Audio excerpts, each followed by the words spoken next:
Okay, listen up folks, this is the Universal Ego Skills Skydiving Matrix. This is everything you need to know about who you want to hang out with when you go down the drop zone, who you want to jump with and who you want to be. Now right here, this is a graph. Okay, so everyone knows that our graph has two axes. We got one axis down here, we got one axis over there, boom, boom. Okay, right here, down here is our skill axis. Okay, over here we've got our ego axis. Cool? Now everyone knows our skill axis is measured from 0 to 10. Okay, whereas over here as skydivers we measure our ego axis from 4 to 10. Now the reason we start at 4 is because everyone knows there ain't a skydiver out there with an ego less than a 4.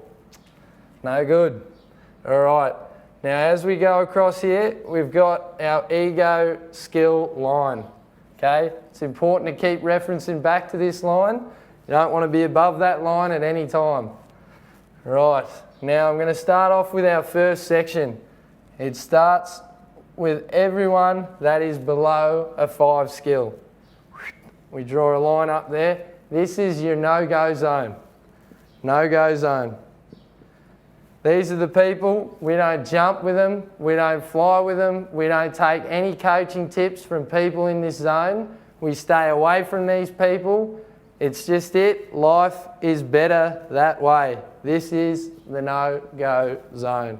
Stay out of it. If you find yourself in it, get out of it. All right, so now we're going to do another little section here from skill level of 5 to 8.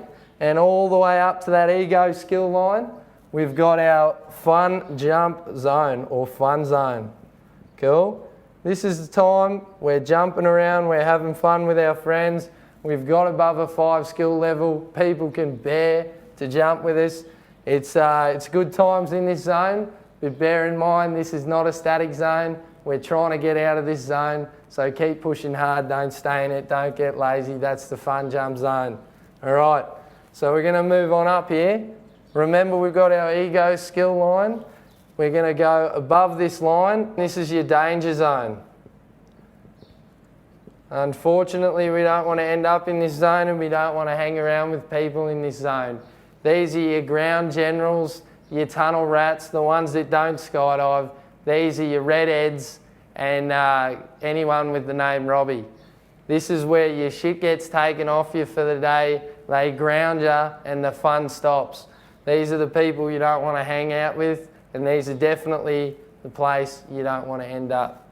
Cool? Now, while I'm here, I'm going to stop and just mention that this is not a static environment, okay? Once you've located a person in one of these zones, they can just up and vanish into another zone at any time. Anytime. So this is like a dope chart. What we want to do is keep referencing back to this matrix, using it, correlating data, reliable data, to get a cluster of points, and then we can use that again to relocate the person in any other zone. Cool? All right, so what we've got here is below around about a 7 ego, but above an 8 skill. We've got a zone here that we like to call the boogie zone. Yeah.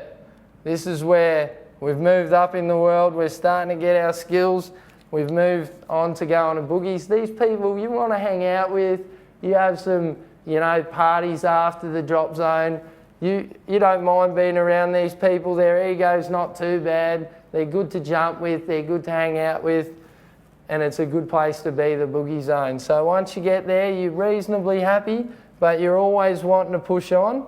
And the only way you can push on is if we move down and drop our ego between a 7 and a 5 ego. We're going to find a zone here called the organiser coach zone. This is a good place to be.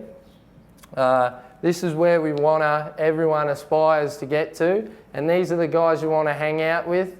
When you see them, you want to start flinging cash at them. You want to start giving them money so you can learn from them. These are the people you want to kick it with, go out with, jump with, everything. This is where you can stop. you'd be happy stopping there. Most people do. There we go. So now, below a 5 ego, in between a 5 and a 4 ego, and above an 8 skill, this is a very rare zone. This is what we like to call the CUDA zone. Once we get to the CUDA zone, which most of you probably won't, if you do find someone in the CUDA zone, you want to fly with them safely, you want to protect them, you want to bring them back to us so we can study them, so we can replicate them. You'll probably find them running around the drop zone screaming head up for days, getting down, having a good time. That's the CUDA zone, very rare. Look after them, fly with them safely. So I was explaining this to a mate down at the drop zone the other day, drawing it up, showing him the graph, everything, and he goes, hang on a second. He's like, mate, I met someone the other day that was easily a 9 skill, and below a 4 ego. He's like, what? You saying below a 4 ego? What, like a 9 skill to a 2 or 3 ego? Yeah, I have. I'm learning a lot from them. And I'm like, mate, you got to be kidding. You're talking to a kid. That's Mini Mactoom down here. Got their own little section. You're never going to get to where they're at, but you can try. They're always willing to offer a tip. But yeah, that's a kid. All right, so that's the Universal Ego Skill Skydiving Matrix. I hope you've enjoyed the chat. Hope it helps you down the drop zone. Remember, stay out of the danger zone. Get the hell out of the no-go zone. If you find yourself in there, get down the tunnel and learn. Cool? That's it. And when you get to the CUDA zone, have a good time. See ya.